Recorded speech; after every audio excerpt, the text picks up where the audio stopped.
Okay, next question is from M&B Games. I had to think through that one. It says, I am currently maxing out my 401k. Yahtzee. But considering opening a solo 401k for a side hustle.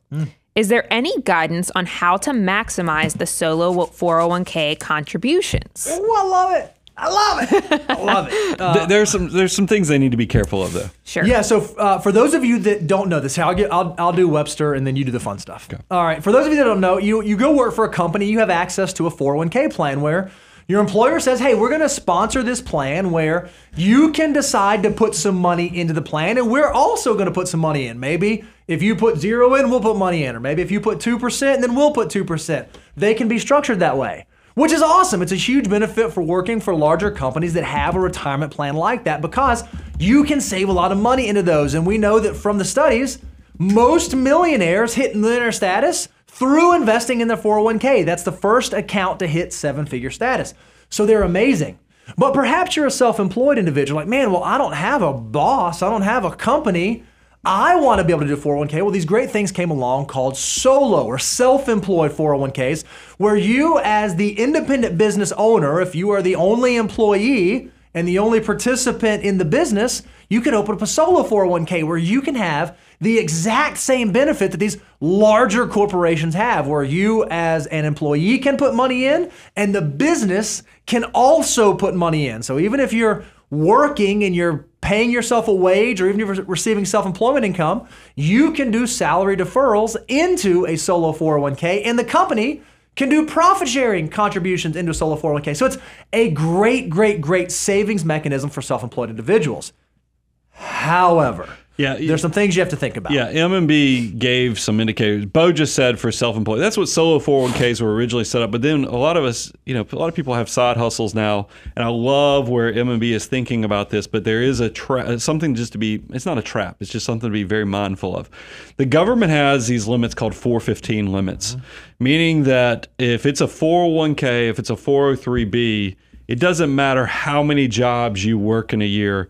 You only get one salary deferral limit up to, and we're right at the beginning of 2024. What's the $23,000 for those $23,000 for those that are under 50. For those who are 50 and over, it goes up to 30. $30,500. I should know that since I'm in that category now. But it's so it is one of those things where you couldn't, because I know that the desire is, hey, let's get in there and I can load up, I can do salary deferrals with my day job, I can then do salary deferrals at this one. No, you can only really do with if you have maxed out, as you self-described, with your daytime job and already filled up the 23,000. The only thing you can do with the solo 401k is the profit sharing component of it. You don't want to run afoul of those 415 limits.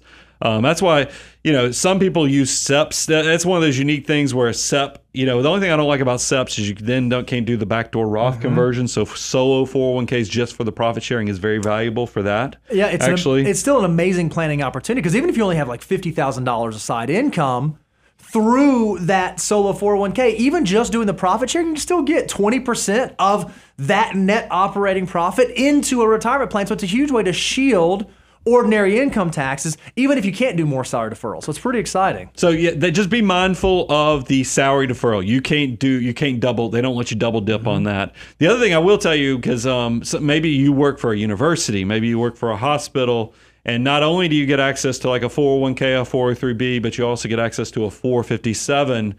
That is a different part of the tax code. So that is the one exception that does let you fully double dip. So if that was the case, and you were prioritizing, maybe at work, I would load up that 457 if you were one of those unique people that has access to that, and then load up the solo 401k even on the salary deferral. And then the other caveat, just to be mindful, because the IRS has gotten serious about this. I had a client who got a notice, and fortunately, we had self-reported and essentially had the get out of jail free card for them, because we were very proactive when they came to us and I saw this mistake, is that solo 401ks are awesome.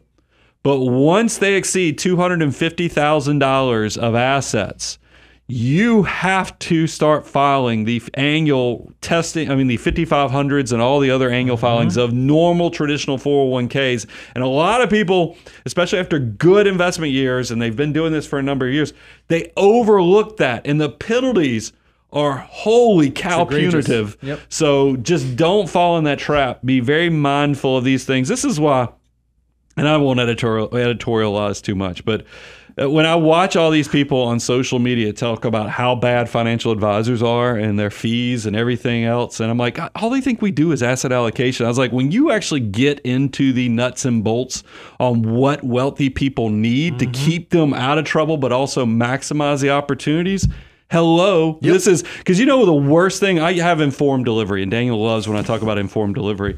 But the biggest fear I have about getting the email that has the preview of everything coming in the mail is whenever I get an IRS notification or something like that, because that stuff just sends shivers down your spine. It's nice when you know you're on the right side of things.